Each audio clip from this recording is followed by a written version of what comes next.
জলাবদ্ধতা পরিস্থিতির উন্নতি নেই রাঙ্গামাটিতে। নিম্নাঞ্চলে কিছুতেই পানি কমছে না।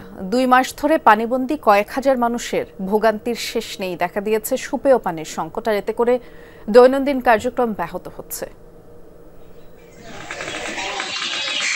ঘরের ভেতরে বাহিরে পানি, জ্বলছে না রান্নার চুলা, শিশুরা আক্রান্ত নানা রোগে। প্রায় 2 মাস ধরে এই অবস্থায় আছেন রাঙ্গামাটির আসাম বস্তি, রিজার্ভ বাজার, শান্তিনগর সহ নিম্নাঞ্চলের শত শত পরিবার।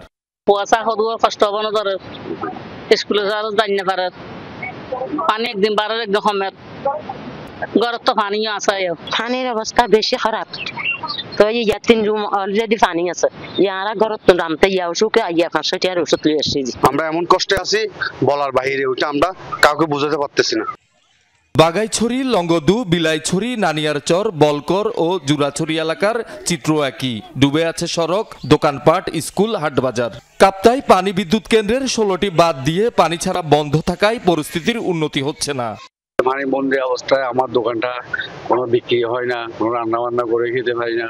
3 মাস ধরে অনেক কষ্ট পাচ্ছি। কুয়াশা হলে কোনো ব্যবসা বাণিজ্য করতে না পারে, অনেকে যাইতে না পারে। বহুত কষ্ট আছে, আরা অসম্ভব কষ্ট। পানি আরা ঠেঙত গা গুই। পানিবন্দী মানুষকে ত্রাণ সহায়তার পাশাপাশি আশ্রয় কেন্দ্র খোলা সহ নানা উদ্যোগ নেওয়া হয়েছে বলে জানিয়েছে জেলা প্রশাসন। এবার একটু আর্লি রেইনের কারণে পানিবন্দী মানুষের সংখ্যাও বেড়েছে, আবার সময়কালও বেড়েছে। এই জন্য আমরা সকল জেলায় ত্রাণ তৎপরতা বাড়িয়েছি। পানিবন্দী মানুষের দুর্দশা লাঘব হয়, সেজন্য আমরা কাপ্তাই জলবিদ্যুৎ কর্তৃপক্ষের সাথে একাধিকবার মিটিং করে তাদেরকে আমরা জনগণের পক্ষ থেকে অনুরোধ জানিয়েছি। শহীদুল সুমন, যমুনা নিউজ, চট্টগ্রাম।